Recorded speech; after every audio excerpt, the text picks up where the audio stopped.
Oke, halo teman-teman semuanya. Selamat datang di podcast kami, Indonesia Bincang-Bincang. Nah, pada pertemuan kali ini kita akan membahas mengenai topik pekerjaan apa saja sih yang akan hilang atau punah dimakan zaman. Apakah ada pekerjaan akan hilang dan bertahan. Oke, sebelum itu kita akan memperkenalkan bintang tamu kita. Coba bisa. Baik. Tak kenal maka tak sayang dan tak sayang maka tak cinta. Baik, perkenalkan, nama saya Muhammad Salman Al-Farisi.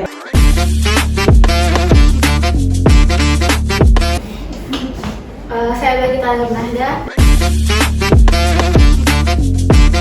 Dan saya Ilham Zahra.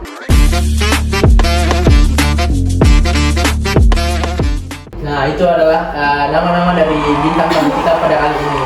Sebelum itu saya akan memperkenalkan nama saya sendiri. Nama saya Rahmat Ansar Ismail sebagai host di sini. Oke. Halo teman-teman semuanya. Kira-kira pernah nggak sih kalian mendengar pekerjaan apa saja sih yang akan hilang? Pernah ya? Pernah. Oke. Kita akan ke Mbak Kita dulu. Kira-kira apakah ada pekerjaan akan hilang di masa depan menurut Mbak Kita sendiri? Kalau menurut saya itu bukannya akan hilang, tapi memang mungkin sebagian sudah hilang. Oh, iya. Kalau menurut saya itu kasir. Kasir? Ya mungkin di Indonesia masih jarang ditemui, tapi di beberapa negara itu seperti di Jepang dan Korea itu sudah menerapkan self membayar sendiri. Oh, iya. Kayak men-scan kode Iya, sendiri. Dan tanpa ada orang di toko tersebut, kayak benar-benar dari pegawainya, hanya alat membayarnya saja yang ada. Oh, jadi menurut saya itu iya, kasir. kasir itu akan digantikan oleh teknologi canggih. Iya, Ya. teknologi. Jadi kayak misal pekerjaan fisik nih seperti kasir itu bisa digantikan ternyata teman-teman oleh teknologi saking canggihnya. Jadi orang-orang yang dahulu kita membayar melalui face to face atau dari muka ke muka untuk membeli atau membayar sesuatu. Nah, sekarang itu bisa digantikan oleh teknologi canggih. Betul. Seperti robot. Oke, menurut Salman sendiri kira-kira apakah ada pekerjaan akan hilang yang dimakan zaman gitu? Kalau saya sih bukan bakalan hilang sih, cuma terancam lah. Oke, terancam hilang. Kalau saya semisal itu kayak tukang ngantar surat. Ada surat ya. Karena kan kita lihat sekarang tuh makin berkembang sekarang zaman. Oke. Dan ada nih sekarang namanya handphone, ada nih aplikasi kayak WhatsApp. Nah, kan tinggal kalau semisal mau kirim pesan ke teman atau yang anggaplah kayak di luar pulau, Iya. tinggal kita chat misalnya di WA, bilang, apa kabarmu? Iya. Hah? Itu prosesnya paling cuma udah sampai lah semenit. Daripada kalau semisal kayak harus ke kantor pos lagi mengurus, nah belum tentu lagi lama lagi waktu pengirimannya. Oke. Jadi menurut sama sendiri itu yang akan digantikan oleh zaman adalah pekerjaan tukang pos, oke? Karena menurutnya tukang pos itu bisa yang akan digantikan oleh aplikasi-aplikasi canggih di HP seperti WhatsApp. Nah, saya sendiri itu merasakan juga hal itu tersebut. Karena misal ada dokumen-dokumen penting yang harusnya bisa melewati kantor pos atau surat-surat, itu bisa langsung mengirim dokumen harusnya melalui WA. Oke. Selanjutnya nih, apakah ada pekerjaan yang akan hilang atau punah dimakan zaman menurut Iza? Kira-kira? Menurut saya itu terbang. Terbang ya. Orang dulu kan tuh kalau mau mengambil uang atau mau menyetor uang itu harus ke bank gitu kan. Iya. Nah, sekarang tuh zaman tuh sudah canggih. Orang-orang itu sudah siapa sih nggak punya HP sekarang. Nah, dari HP tuh di HP tuh sekarang kayak sudah ada mobile banking. Jadi orang-orang itu bisa transfer uang, bisa sambil beraktivitas. Enggak, jadi kita nggak ke bank lagi. Jadi sekarang itu lebih mudah lah. Jadi mungkin pekerjaan itu terancam hilang. Oke. Jadi menurut Iza sendiri adalah telepon, teman-teman. Jadi saya juga punya contoh kasus nih. Saya pernah datang ke BNI untuk membayar uang kuliah. Terus waktu itu saya lama sekali menunggu. Jadi kayak saya sudah ambil antrian. Nah, pada waktu itu emang lagi ramai-ramainya anak-anak ingin membayar uang kuliah. Tapi saat saya tahu, karena teman saya ada yang bekerja di BNI, dan saya tanyakan ke dia, kalau misal saya nggak perlu harus jauh-jauh atau lama-lama menunggu ke BNI. Ternyata sudah ada aplikasi BNI Mobile. Nah, dari BNI Mobile tersebut kita sudah bisa membayar uang kuliah lewat situ katanya. Oke, teman-teman. Jadi menurut Iza, jadi teller bank itu dapat digantikan oleh teknologi ternyata. Nah, itu adalah pekerjaan-pekerjaan yang akan digantikan oleh teknologi dan akan terancam punah tadi. Nah, kita akan melangkah ke pertanyaan selanjutnya. Kira-kira dari pekerjaan yang akan punah tersebut, apakah ada pekerjaan yang akan bertahan jadi di zaman tersebut, di zaman ini? Kira-kira menurut teman-teman, ada nggak? Ada sih. Pastinya ada ya. Ya ada. Kira-kira menurut Mbak Kita, apakah pekerjaan tersebut? Kalau menurut saya sendiri itu dalam bidang kesehatan yaitu dokter. Dokter ya? Ya, karena paling pertama itu rasa empati manusia itu tidak bisa digantikan oleh mesin atau robot apapun ya. Terus pada saat kita ingin memeriksa juga mungkin memang menggunakan mesin, tapi mesin itu kan harus dijalankan oleh manusia.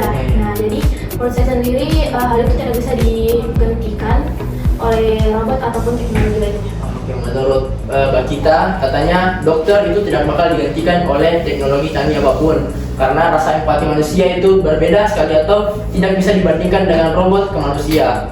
Nah, itu hal yang penting teman-teman. Nah, menurut Salman atau Iza, apakah ada nggak pekerjaan yang akan tetap bertahan di era sekarang? Kalau menurut saya ada sih. Coba. Contohnya ambillah di bidang IT. Oh, IT. Karena kan di bidang IT kan semakin berkembang pesat jadi harus juga mengikuti arus zaman. Ya contohnya kayak pembuatan handphone, pembuatan komputer dan barang-barang elektronik lainnya. Oke. Mungkin seperti itu. Menurut Salman sendiri adalah pekerjaan-pekerjaan yang ikut di bidang IT teman-teman, itu katanya tidak akan atau jauh lah akan digantikan oleh teknologi canggih, karena kita masih membutuhkan tenaga manusia. Bahkan robot sendiri pun itu sebenarnya otak atau pikirannya itu pasti manusia yang programkan. Oke, mungkin ada dari Iza sendiri pekerjaan akan bertahan. Menurut saya itu guru ya. Guru itu bukan hanya memberi materi kepada siswanya itu, tapi dia juga membentuk karakter siswa. Jadi ya guru itu tidak bisa tergantikan oleh teknologi atau robot apapun. Oh ya. Jadi agak sama ya tadi sama Mbak Kita ya. Jadi kayak peran manusia sama robot itu beda sekali. Jadi kayak manusia ke manusia itu sangat butuh yang namanya empati. Dan itu robot tidak bisa melakukan hal tersebut. Makanya terdapat dari dua ya, dari di bidang kesehatan seperti dokter dan guru. Yang itu adalah dua pekerjaan yang tidak akan digantikan oleh teknologi. Nah, setelah itu saya punya nih pertanyaan khusus teman-teman.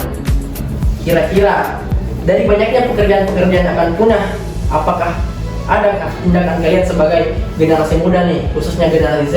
Kita kan generasi Z kan. Nah, apakah ada tindakan kalian agar generasi Z ini tetap ikut atau tidak ketinggalan dari perkembangan teknologi sekarang? Gitu. Kalau untuk saya sendiri itu ya mengikuti teknologi yang Ya, mengikuti teknologi. kayak seperti itu mobile banking. Ya. Kayak nggak boleh kita terus berpatokan kayak harus ke bank, Ya, kayak betul. harus juga mengikuti apa yang terjadi pada zaman ini. Terus kayak itu juga yang scan hasil Ya, ya. scan, ya. Kayak harus juga pelajari apa yang terjadi pada zaman ini agar tidak ketinggalan zaman dan bisa terus mengikuti perubahan yang ada. Oke, jadi kayak kita itu nggak boleh gaptek teman-teman. Jadi sebagai generasi Z ini kita sebagai pelopor pertama akan canggihnya teknologi AI. Oke, jadi kita tetap mengikuti perkembangan zaman. Menurut Salman, apakah tetap sama jawabannya? Mungkin ya sependapat juga, karena nggak boleh juga nge-stuck di zaman itu. Oke. Harus juga berkembang, tapi di sisi lain juga pemerintah itu harus kayak support kayak kasih arahan-arahan untuk kayak belajar lah untuk generasi Z. Oh iya. Karena peran pemerintah ini menurut saya Iya. sangat penting Ki. Oke. Karena karena kan pemerintah kan yang memfasilitasi Iya. semua generasi Z Iya, iya. dan generasi Z juga harus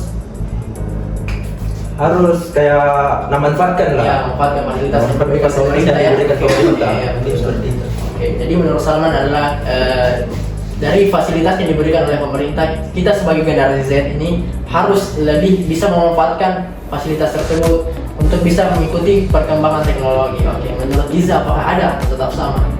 Apa kita akan nge-stuck di generasi sekarang atau akan ikut perkembangan ke teknologi ke depan? Zaman kan pasti berubah kan. Iya. Jadi kita tuh harus terus belajar dan beradaptasi dengan zaman yang akan datang. Iya, iya. Oke, oke. Ternyata jawaban teman-teman itu semua adalah kita harus mengikuti perkembangan zaman. Jadi kita itu tidak boleh gaptek atau tetap nge-stuck ke generasi-generasi dulu. Tapi kita ingat, kita tidak boleh melupakan hal-hal penting yang semisal nih, walaupun kantor pos itu akan digantikan oleh yang kecanggihan dari teknologi seperti WhatsApp dan lain-lain, tapi kita tidak boleh melupakan jasa-jasa dari kantor pos karena bisa jadi hal-hal itu yang membuat adanya pikiran teknologi WhatsApp. Dari semisal kantor pos muncullah ide kalau semisal ada yang namanya WhatsApp begitu. Jadi kita harus tetap mengenal atau melestarikan jasa-jasa dari teknologi yang lama. Nah, mungkin segitu saja teman-teman ya. Ya, cukup asik ya obrolan topik kali ini. Jadi semoga hal-hal yang diobrolkan ini atau dibincangkan itu bisa bermanfaat. Oke. Jadi see you on the next podcast. Bye bye. Bye.